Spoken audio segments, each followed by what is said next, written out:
या बातमीचे प्रायोजक आहेत अरमान अत्तर अँड परफ्युम्स, मक्का मस्जिद समोर, ताज कॉम्प्लेक्स बेसमेंट, बिजापूर बेस, सोलापूर. आचार्य बाळशास्त्री जांभेकर त्यांना आपण दर्पणकार म्हणून ओळखतो. त्यांची आज जयंती, या निमित्त प्रथमतः त्यांना अभिवादन करतो. त्यांच्या जयंती दिनी साजरा होणारा मराठी पत्रकार दिनाच्या दिनी सोलापूर श्रमिक पत्रकार संघ स्वर्गीय विष्णुपंत कोठे प्रतिष्ठान यांच्या वतीने पत्रकार दिनानिमित्त पुरस्कार प्राप्त पत्रकारांचा सन्मान सोहळा आज या ठिकाणी आयोजित करण्यात आलेला आहे. या कार्यक्रमाला आवर्जून उपस्थित असलेले ज्यांनी आता आपल्या मनोगतातनं काल जरी तुमची टुर्नामेंट झाली असेल, परंतु आज ज्यांनी बॅटिंग मध्ये 6 रन बाउंड्री मारले, ज्यांचा विकास कामात सुद्धा तसाच आलेख आहे, असे सन्माननीय युवा जिल्हाधिकारी ज्यांचं काम प्रेरणादायी असे श्री कुमार आशीर्वाद साहेब, जिल्हा माहिती अधिकारी श्री सुनीती सोनटक्के साहेब, स्वर्गीय साहेबांचे स्नेही व माझे मार्गदर्शक आदरणीय राकेशजी टोळे साहेब, सर्व सन्माननीय दैनिकांचे संपादक आणि विक्रमादित्य म्हणा, विक्रमकार म्हणा, अनेक मला वाटतं एक तपावून आधी जवळपास 12 वर्ष ज्यांनी विक्रम केलेला आहे आपल्या संघटनेचे अध्यक्ष राहण्याचे असे श्री विक्रमजी खळगुडे, श्री सागरजी सुरवसे, श्री किरणजी बनकडे व सर्व सन्माननीय संघटनेचे पदाधिकारी. आज 6 जानेवारीच्या या दिनी आपण हा पत्रकारांचा सन्मान या ठिकाणी आयोजन करताय, यासाठी आपलं अभिनंदन करतो. आपण मला या ठिकाणी आमंत्रित केलं, आपण आज जरी मला या ठिकाणी आमदार म्हणून बोलवलं असेल तरी तर मंचावर सर्व ज्येष्ठ संपादक आहेत, ज्येष्ठ पत्रकार आहेत, समोर देखील अनेक सिनियर पत्रकार आहेत ज्यांच्या समोर मी लहानाचा मोठा झालो. अवघ्या वयाच्या 21व्या वर्षी आपण मला स्वर्गीय तात्यासाहेबांच्या आशीर्वादाने नगरसेवक होताना पाहिलं. 10 वर्षात मी महापालिकेत केलेलं काम आणि वेळोवेळी आपल्या सगळ्यांचं मला मिळत आलेलं मार्गदर्शन, यामुळेच मी आज एवढ्या कमी वयात या ठिकाणी आमदार म्हणून निवडून येऊ शकलो. आज व्यासपीठ जरी अनेक ज्येष्ठ मान्यवरांचं असलं तर आमदार आणि जिल्हाधिकारी दोघंही युवा आहेत आणि या 2 युवकांना शहराच्या प्रगतीसाठी, शहराच्या विकासासाठी मंचावरील ज्येष्ठ मान्यवरांचं वेळोवेळी मार्गदर्शन मिळणं खूप गरजेचं आहे. आता टोळे साहेबांनी ज्या पद्धतीने सांगितलं की पत्रकारितेचा काळ बदललेला आहे. पूर्वीची पत्रकारिता म्हणजे आपण पेन डोळ्यासमोर आले की पत्रकारांची प्रतिमा दिसायची, परंतु ती जागा आता कीपॅडने घेतलेली आहे. कार्यक्रम संपण्यापूर्वी इथं मजकूर तयार होऊन ते बाहेर बातमी प्रसिद्ध सुद्धा झालेली असते. त्यामुळे बोलताना खूप जपून बोलावं लागतं की त्याचा पॉझिटिव्ह निगेटिव्ह काय इफेक्ट लागेल हे काही सांगता येत नाही, परंतु एक खूप मोठी शक्ती आपल्याकडे आलेला आहे. पत्रकार म्हणले तर आज दर्पणकार म्हणजे काय तर आरसा, परंतु तिसरा डोळा समाजाचाही देखील पत्रकार आहे. समाजातल्या लोकांची जी काही गरज आहे ती निश्चितच अधिकारी असतील, आम्ही लोकप्रतिनिधी असतील, हे आम्हाला तुमच्या मार्फत कळतं आणि वेळोवेळी तुम्ही आम्हाला शहराची गरज सांगण्याचं काम केलेलं आहे. आता जिल्हाधिकारी साहेबांनी ज्याप्रमाणे सांगितलं की ते अतिशय चांगल्या पद्धतीने सोलापूरच्या विमान सेवेसाठी काम करत आहेत.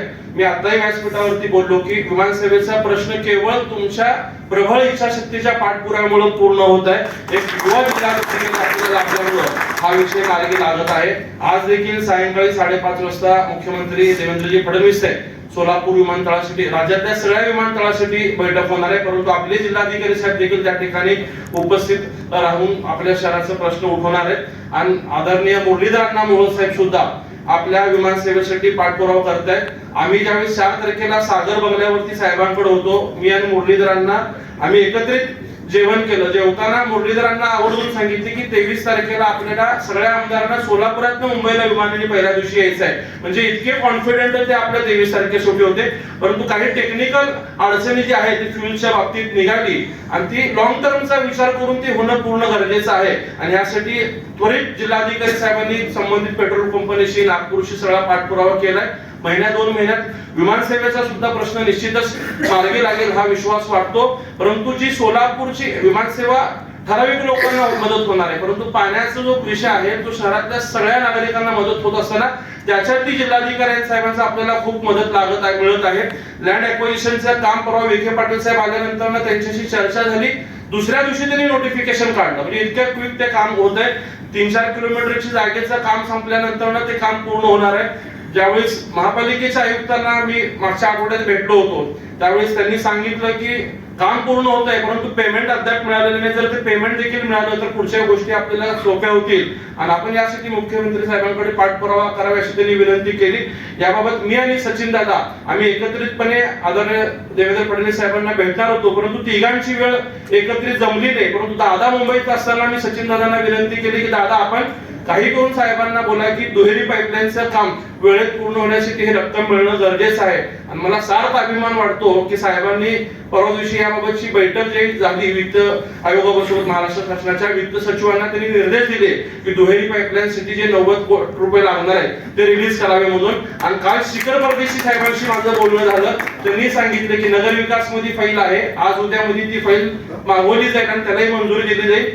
वयाने जरी आम्ही लहान असलो तर महापालिकेत केलेला काम आणि आपण सगळ्या लोकांनी वेळोवेळी केलेलं मार्गदर्शन त्यामुळे अशक्य वाटणाऱ्या सगळ्या गोष्टी आपण निश्चितच तुमच्या सहकार्यातनं मार्गदर्शनातनं पूर्ण करूयात.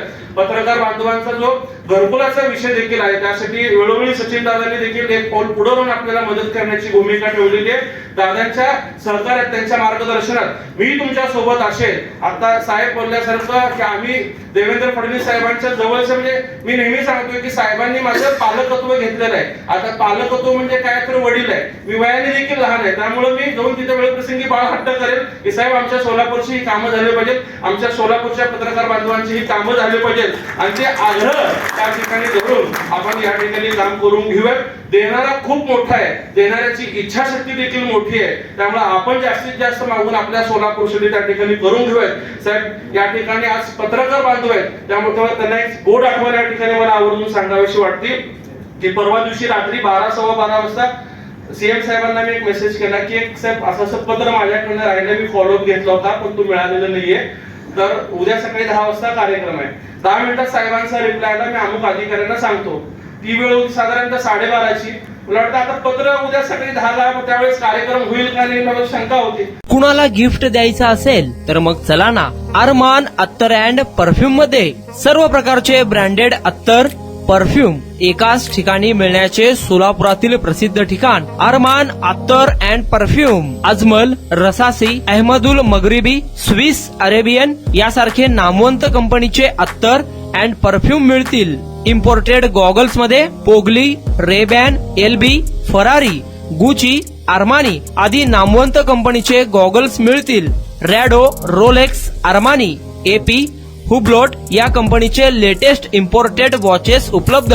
त्याशिवाय टेबल लॅम्प, बखुरदानी, मसाज गन, इम्पोर्टेड अगरबत्ती, हेअर ड्राय, फिंगर रिंग्स या वस्तू खरेदीसाठी एकदा अवश्य भेट द्या. अरमान अत्तर अँड परफ्युम्स, पता मक्का मस्जिद समोर, Taj complex basement, Vijapur west, Solapur.